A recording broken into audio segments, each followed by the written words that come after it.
For decades, I carried the crushing weight of others' expectations on my shoulders, a burden so heavy it nearly broke me. I remember the day my boss threatened to fire me because I refused to follow an unethical directive. It wasn't just about losing a job. It felt like my entire identity was at stake. That moment was only one piece of the suffocating puzzle I had been living in. My family had spent years molding me into their idea of perfection, forcing me into roles and decisions that never aligned with who I truly was. They wanted me to marry young, have children immediately, and conform to societal norms as if ticking boxes on some invisible checklist. The pressure from friends was equally suffocating. They whispered behind my back when I turned down yet another wedding invitation or avoided conversations about starting a family. Every decision I made seemed wrong in someone else's eyes, and the stress became unbearable. There were nights I lay awake, staring at the ceiling, feeling like I was teetering on the edge of a dark abyss. Depression loomed over me like a storm cloud, threatening to consume everything I had left. It wasn't just sadness. It was a deep, paralyzing fear that I would never escape this endless cycle of judgment and disapproval. But then something inside me snapped. I realized I couldn't keep living for other people's validation. This awakening wasn't gentle. It was raw, painful, and came after years of internal battles. Letting go of others' opinions didn't happen overnight, but when it began, it felt like breaking free from chains I'd worn all my life. For years, I had lived under the illusion that material possessions were the ultimate measure of success and security. My home was filled to the brim with expensive furniture, designer clothes, and countless gadgets, each one a testament to my relentless pursuit of societal validation. But life has a way of shattering such illusions in the most brutal ways possible. It started with a financial crisis that hit us like a tsunami. The business I had poured my heart into for decades collapsed overnight, leaving me drowning in debt. To keep our heads above water, I was forced to sell many of the things I once cherished. The antique vase passed down from my grandmother, the luxury car I thought symbolized my achievements, even pieces of jewelry I had saved for years to buy. Each sale felt like losing a piece of myself, as though my identity was being stripped away along with these objects. Just when I thought it couldn't get worse, disaster struck again. This time not at home but next door. One night a fire tore through my neighbor's house, reducing everything they owned to ashes within minutes. Standing on the sidewalk, watching flames consume their lives, I realized how fragile material possessions truly are. All those years of hoarding, all those sacrifices made in the name of acquiring more, it suddenly seemed meaningless. What good were these things if they could vanish in an instant? Yet despite this epiphany, letting go of my own belongings still felt impossible. Every item carried memories, guilt, or some lingering attachment I wasn't ready to release. Then came the betrayal that nearly broke me. While sorting through old receipts during yet another sleepless night, I stumbled upon something devastating. Evidence that my husband had been having an affair. At first, anger consumed me. How could he do this after everything we'd been through together? But as I dug deeper, I discovered the truth. His infidelity wasn't just about him finding someone else. It was about me losing myself in the endless chase for more. I had become so obsessed with buying and accumulating that I hadn't noticed how distant I'd grown from the people who mattered most. My marriage had crumbled because I prioritized material wealth over emotional connection. The realization hit me like a punch to the gut. I had sacrificed love, trust, and intimacy for things that could never fill the void inside me. The decision to finally let go of my possessions didn't come easily. Days turned into weeks as I wrestled with my own thoughts, torn between clinging to the remnants of my old life and embracing the uncertainty of change. There were moments when I held onto a silk scarf or a decorative vase, tears streaming down my face, wondering if I was making a mistake. Was I giving up too much? Would I regret this later? But deep down, I knew I couldn't keep living this way. These items weren't bringing me joy anymore. They were anchors dragging me further into despair. With trembling hands, I began boxing up the things I no longer needed. Each box felt like shedding a layer of armor I'd worn for far too long. As I continued this process, something remarkable happened. For the first time in years, I felt lighter, not just physically, but emotionally. The cluttered corners of my home transformed into open spaces, and with them, my mind began to clear. I remembered the freedom I used to feel before society convinced me that happiness depended on what I owned. And though the scars of my past mistakes remained, the broken marriage, the lost treasures, I found solace in knowing I was reclaiming control of my life. Letting go of material possessions wasn't just about decluttering my house. It was about freeing my soul. In doing so, I learned that true wealth isn't measured by what you accumulate, but by the connections you nurture and the peace you carry within. The moment I decided to say no to an important social event, a gala dinner that had been the talk of my circle for months, was the moment my life unraveled in ways I never anticipated. It wasn't just any event. It was a gathering where everyone who mattered in our community would be present. My refusal sent shock waves through my social circle, and within days I found myself ostracized. Friends stopped calling, acquaintances whispered behind my back, and invitations dried up like rain in a desert. The loneliness was suffocating, but what truly broke me was how even my own children turned their backs on me. When they planned a family reunion at the same time as another obligatory luncheon, I chose not to attend the luncheon, a decision they interpreted as rejecting them instead of prioritizing my well-being. They cut off communication entirely, leaving me with nothing but silence and guilt. But the consequences didn't stop there.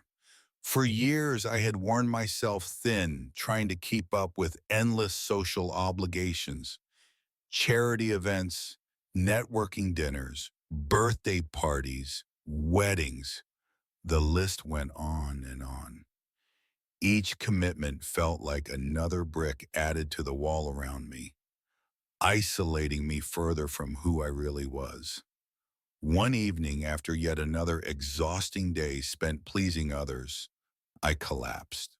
At first, I thought it was exhaustion, but when I woke up in the hospital, the doctor's words hit me harder than anything else ever had. You're suffering from severe burnout, possibly brought on by chronic stress. My body had rebelled against me, forcing me into a confrontation with the truth. I couldn't keep living this way. It wasn't long before tensions escalated into outright conflict.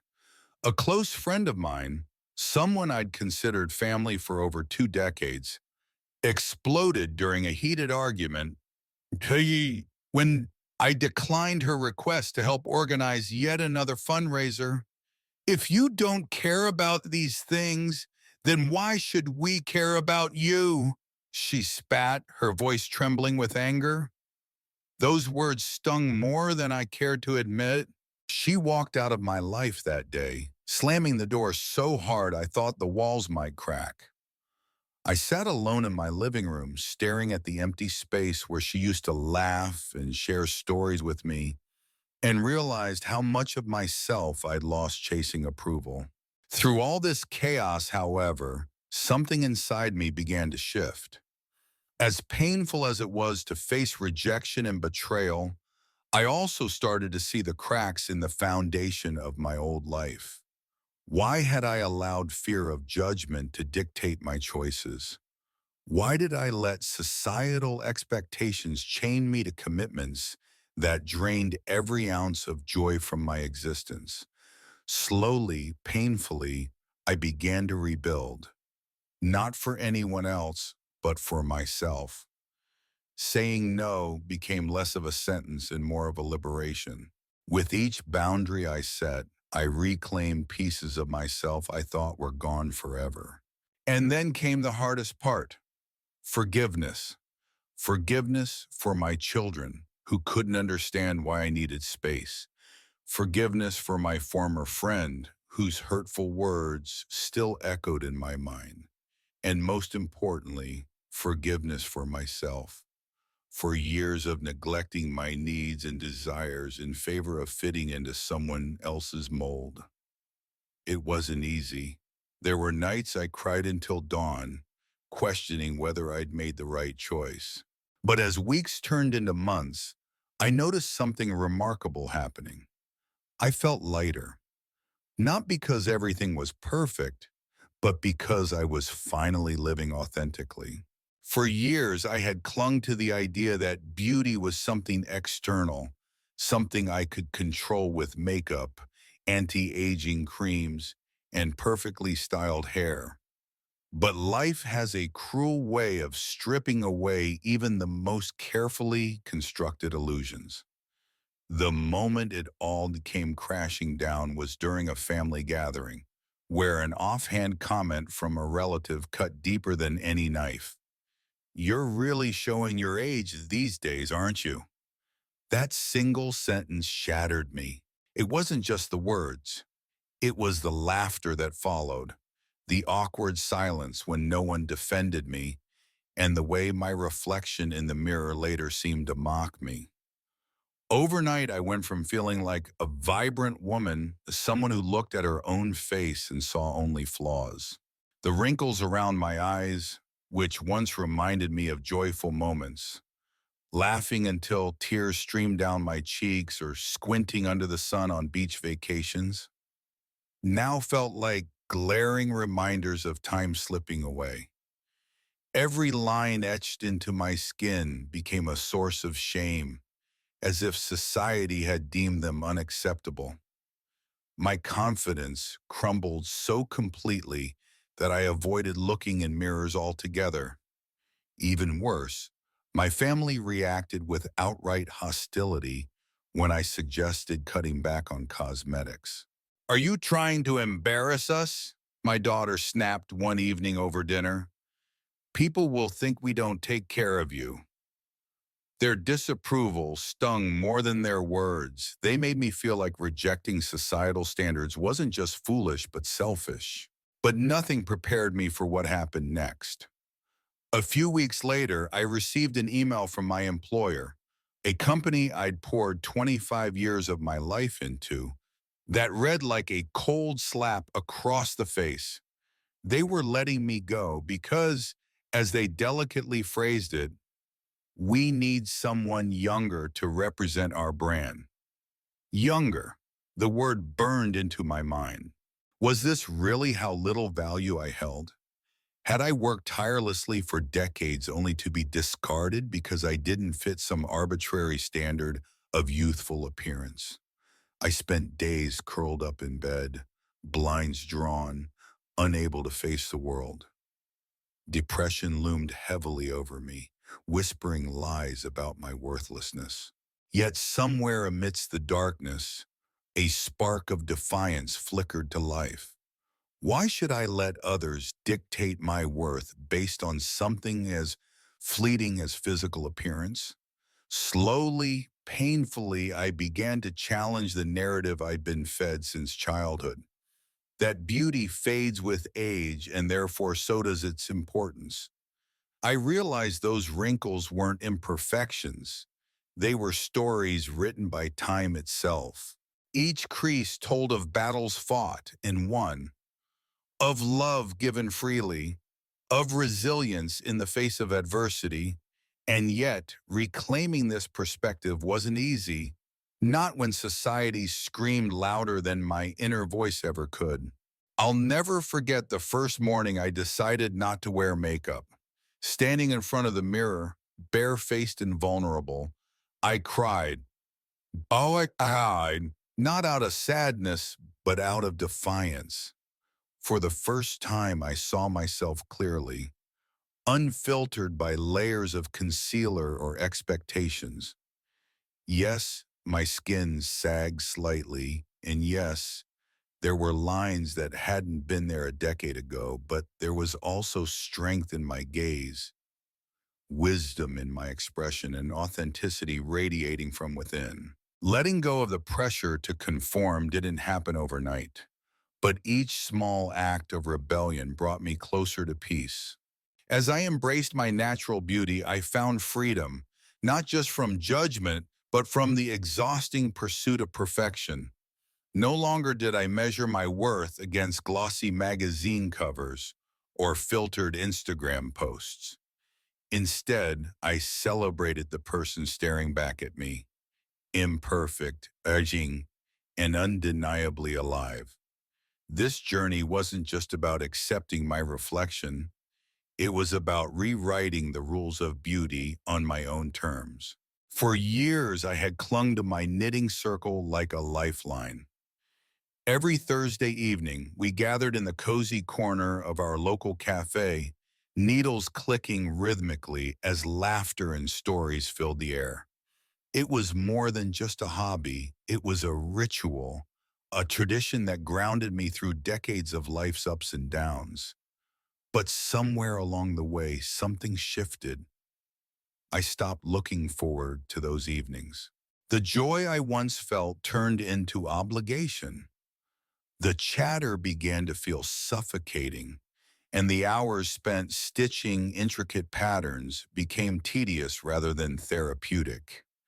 Yet, when I finally decided to step away, the backlash hit me harder than I ever imagined. The first blow came from within myself.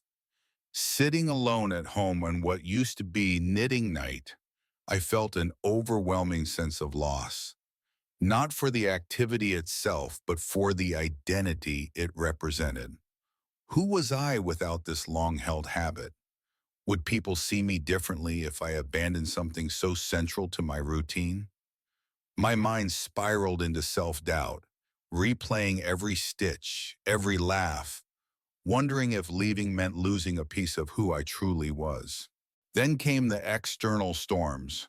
When I told my daughter about my decision, her reaction shocked me. "How could you give up something mom has done all her life?" she snapped during one particularly heated phone call.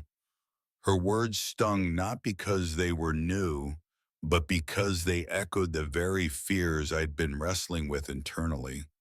To make matters worse, my grandchildren expressed disappointment, claiming I was breaking a cherished family tradition. They argued that knitting wasn't just about yarn and needles. It was part of our legacy passed down through generations. Their criticism left me feeling isolated, as though stepping away from this activity equated to betraying my own bloodline. But perhaps the hardest moment came when I informed the group itself. At first, there was silence, a heavy, uncomfortable pause before one member finally spoke. "We thought you loved this." That single sentence unraveled me. How do you explain to people who've shared your joys and struggles that what once brought light to your days now feels like a burden? Over time, their invitations dwindled, replaced by whispers behind closed doors. Friendships I had nurtured for decades suddenly felt strained, forcing me to confront the loneliness of walking away from a community that had once defined me. And yet, amidst the chaos, clarity began to emerge. As painful as it was to leave behind something familiar, staying would have meant sacrificing authenticity. With each passing week, I allowed myself permission to explore new passions, painting classes, gardening projects, even quiet afternoons reading novels I had always claimed I didn't have time for. Slowly, I realized that growth often requires letting go of the old, no matter how deeply ingrained it may be. Though the journey was fraught with challenges, the freedom I found on the other side made every tear worth shedding. The decision to cut ties with toxic relationships was one of the hardest I've ever made, but it became inevitable after years of enduring pain masked as loyalty. For 40 years, Sarah had been my closest friend, a confidant through thick and thin, someone who knew all my secrets, dreams, and fears. But somewhere along the way, her presence turned sour. What began as well-meaning advice morphed into constant criticism, subtle jabs about my choices, and outright dismissal of my feelings. At first, I convinced myself that this was just her way of caring, a quirk of our decades-long bond. Yet, over time, her words chipped away at my self-esteem until I barely recognized the person staring back at me in the mirror. Then came the moment that shattered everything. During a heated argument, she accused me of being selfish for prioritizing my own happiness, a lesson I'd learned only recently from letting go of societal expectations and material possessions. Her words felt like a betrayal, not just of our friendship, but of the journey I'd embarked on toward healing. I realized then that staying in this relationship meant sacrificing the authenticity I'd worked so hard to reclaim. Walking away from Sarah wasn't just painful, it felt like losing a limb. Nights were filled with tears, guilt gnawing at me for abandoning someone who had once been a cornerstone of my life. The void left by her absence was deafening. But cutting ties didn't stop there. My family, too, harbored its share of toxicity, a sibling whose negativity poisoned every gathering, whose sharp tongue reduced me to silence more times than I could count. I finally decided that enough was enough. When I distanced myself, chaos erupted. Family dinners became battlegrounds. Whispers spread like wildfire. Some relatives sided with them, accusing me of cruelty, while others quietly supported my choice, afraid to speak up openly. The division tore us apart, leaving scars that may never fully heal. Our once united family fractured under the weight of truths no one wanted to confront. And then came the judgment from the outside world, the very community I'd lived among for decades. Neighbors whispered behind closed doors, labeling me harsh and ungrateful. How could you abandon your own flesh and blood? They asked, their voices dripping with disdain. Each word stung, fueling my doubts. Was I wrong to protect myself? Had I become the villain in their eyes? These questions haunted me, plunging me deeper into depression. There were days when getting out of bed seemed impossible, the weight of isolation pressing down on me like a leaden blanket. Yet even in the darkest moments, a flicker of hope remained. Slowly, painfully, I began to see the light beyond the storm. Cutting ties wasn't about hatred or rejection. It was about survival, about choosing myself when everyone else insisted I shouldn't. With each passing day, the emotional suffocation lifted slightly.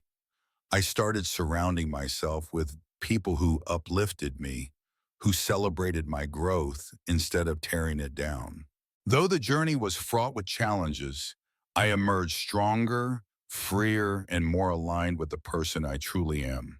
For years, I lived in the shadow of comparison, a relentless habit that gnawed at my soul and left me feeling utterly worthless. It wasn't just casual envy, it was an obsession, a toxic mindset that consumed every waking moment. I would scroll through social media late into the night, staring at pictures of friends who seemed to have it all: perfect families, thriving careers, luxurious vacations. Each post felt like a dagger piercing deeper into my heart, reminding me of everything I lacked. The more I compared myself to them, the emptier I became until one day I hit rock bottom. Depression crept in silently but mercilessly, wrapping its icy fingers around my throat. There were mornings when getting out of bed felt impossible, as though gravity itself had conspired against me. My mind swirled with thoughts of inadequacy. How could I ever measure up? Then came the darkest moment of all, standing on the edge of despair, contemplating ending it all because I couldn't bear the weight of being less than. Yes, that night I sat alone in my dimly lit kitchen, holding a bottle of pills, tears streaming down my face. What stopped me wasn't courage or hope, it was sheer exhaustion. Even despair requires energy, and I had none left. But fate has a way of intervening when we least expect it. A chance encounter with Sarah, the very same woman whose life I'd idolized for years, changed everything. We ran into each other at a cafe, and over coffee, she opened up about her struggles: a crumbling marriage, financial instability, and battles with anxiety that no filtered photo could hide. Her confession shattered the illusion I'd built in my mind. Everything I thought was perfect about her life turned out to be a facade, carefully constructed to meet societal expectations. In that moment, I realized how foolish I'd been to base my self-worth on comparisons that weren't even real. Yet, breaking free from this destructive cycle wasn't easy. After decades of measuring myself against others, letting go felt like tearing off a second skin. Every time I caught myself envying someone else's achievements, guilt flooded me, not for comparing, but for allowing those comparisons to define me. I lost faith in life itself during this period, convinced that I was a failure compared to my peers. Friends joked about their promotions while I struggled to find purpose. Acquaintances flaunted their grandchildren while I grappled with loneliness. The contrast between their lives and mine felt unbearable. Still, amidst the chaos, a flicker of clarity emerged. I began to see comparisons not as reflections of reality, but as mirrors of my own insecurities. Why should I let someone else's highlight reel dictate my happiness? Slowly, painfully, I started focusing inward, celebrating small victories instead of mourning perceived failures.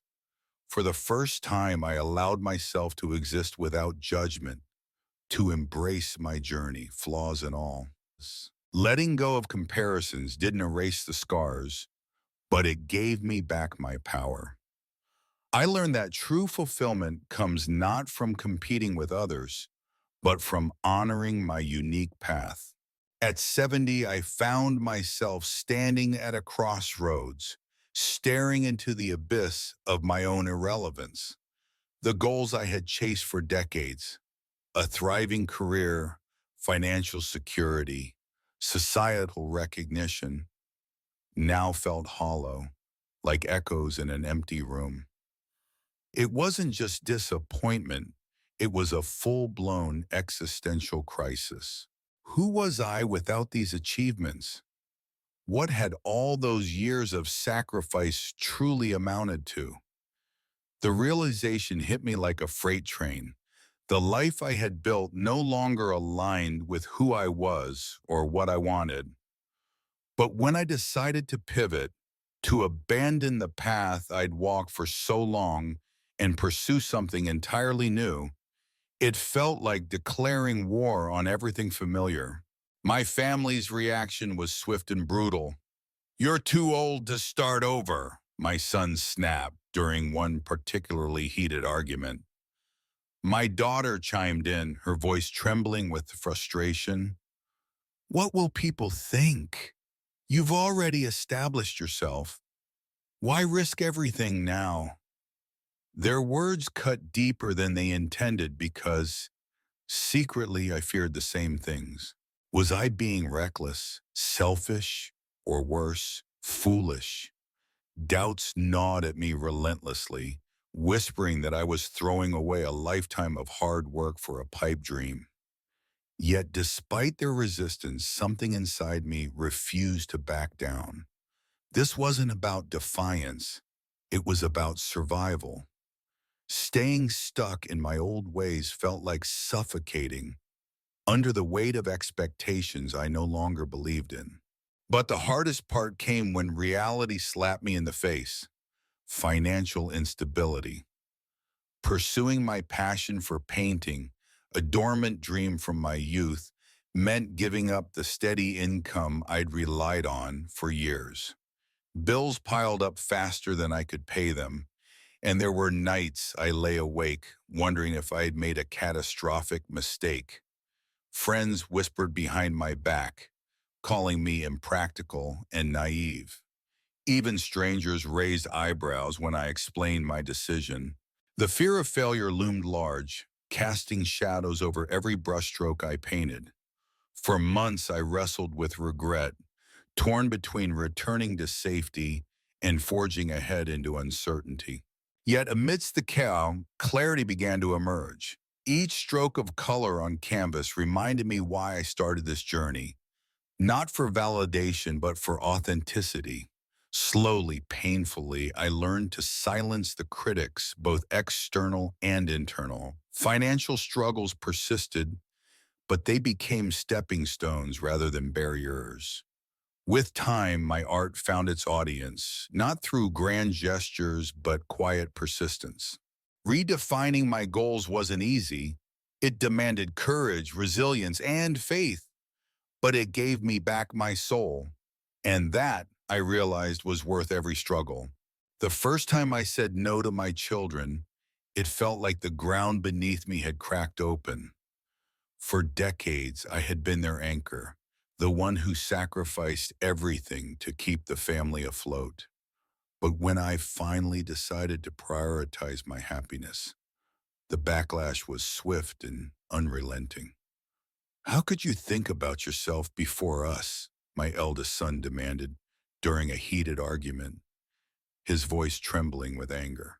His words cut deeper than any blade, striking at the very core of my identity as a mother. The guilt that followed was suffocating, a relentless storm cloud looming over every waking moment. Was I really being selfish? Had I failed in my duties?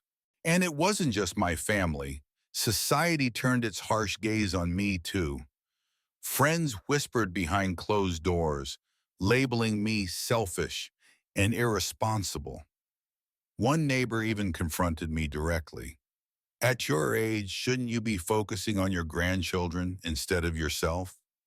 Their judgment stung, not because they were wrong, but because part of me feared they might be right. Every glance, every comment felt like a verdict against my newfound resolve. The weight of their expectations pressed down on me until I could barely breathe. But the most paralyzing force came from within. My own mind became both judge and jury. Each time I chose myself over others, waves of doubt crashed over me. What if I was abandoning my responsibilities? What if I was letting down the people who depended on me? Nights were the hardest. Sleep eluded me as I replayed conversations in my head, dissecting every word for signs of failure. My heart raced with fear of rejection, of being labeled the woman who cared more about herself than her loved ones. Yet amidst this chaos, something extraordinary began to emerge. Slowly, painfully, I started to see cracks in the walls I had built around my desires. Saying no didn't mean I loved them less. It meant I loved myself enough to stay whole. The journey wasn't easy. There were days when the guilt threatened to consume me entirely, but with each small act of self-prioritization, I reclaimed pieces of myself I thought were lost forever. Choosing joy wasn't selfish, it was survival.